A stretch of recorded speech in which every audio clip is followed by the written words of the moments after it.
Nestled between lush green fields and tall mountains, our small village was a place where traditions thrived, and every small element of life carried meaning. My long, dark hair, often described as a river of silk, was not just mine, it was a shared pride of the village. Growing up, I was accustomed to hearing compliments about my hair. It was braided with care each morning by my mother, who took pride in every strand. Women in the village would ask me for tips to keep their hair as healthy, and I would beam with pride. But life in the village wasn't always perfect. One year, disaster struck. A drought so severe that it dried up our wells, withered our crops, and turned fertile lands into dust. The village, once vibrant, was now a shadow of itself, filled with fear and uncertainty. The elders gathered under the great banyan tree, desperate to find a solution. After days of deliberation, they decided to perform an ancient ritual to please the gods and summon rain. However, this ritual demanded a personal sacrifice of great significance. Days turned to weeks, yet no one stepped forward. Each villager had something precious to lose, but fear and attachment held them back. One evening, while helping my mother prepare dinner, I made a decision that would change everything. The next morning, during the elders' meeting, I stood up with trembling hands and declared, "I will offer my hair as the sacrifice." Gasps echoed through the crowd. My mother grabbed my hand, pleading, "No, your hair is your pride. You don't need to do this." But I had already made up my mind. If my hair could bring hope to the people I loved, I was willing to let it go. "This is for our village," I said firmly. My father nodded quietly, understanding my resolve. The day of the ritual arrived, and the entire village gathered in the open square.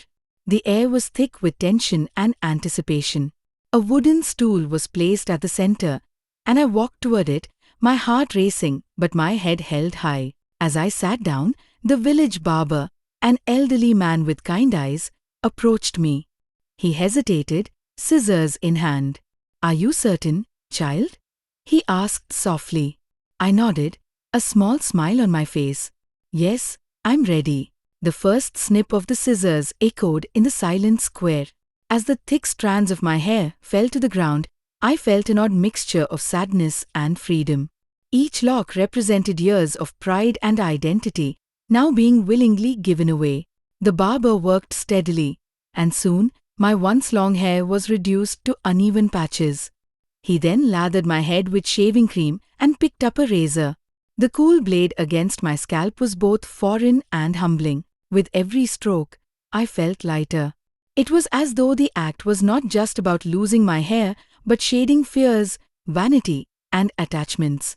By the time he finished, my head was smooth, and I felt a strange surge of power within me.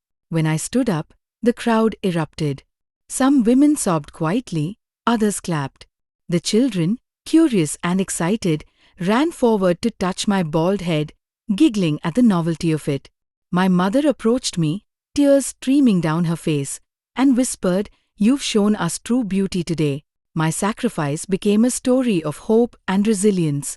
People from nearby villages came to hear about the girl who gave up her pride for her people. They didn't see me as someone who had lost something. They saw me as someone who had given everything. I decided to keep my head shaved for several months, using the time to reflect on the lesson I had learned. Beauty, I realized, was not in appearances, but in the courage and love we show for others. Even as my hair began to grow back, I felt transformed. The strength I had gained from the experience stayed with me. My shaved head was not just a sacrifice, it was a statement, a symbol of rebirth and resilience. To this day, under the banyan tree, elders share my story with younger generations. "This is what true courage looks like," they say, pointing to the stool where I once sat. And though my hair has long since grown back, the memory of that day remains vivid in my heart. It was not just the day I gave up my hair. It was the day I found my strength for myself and for my village.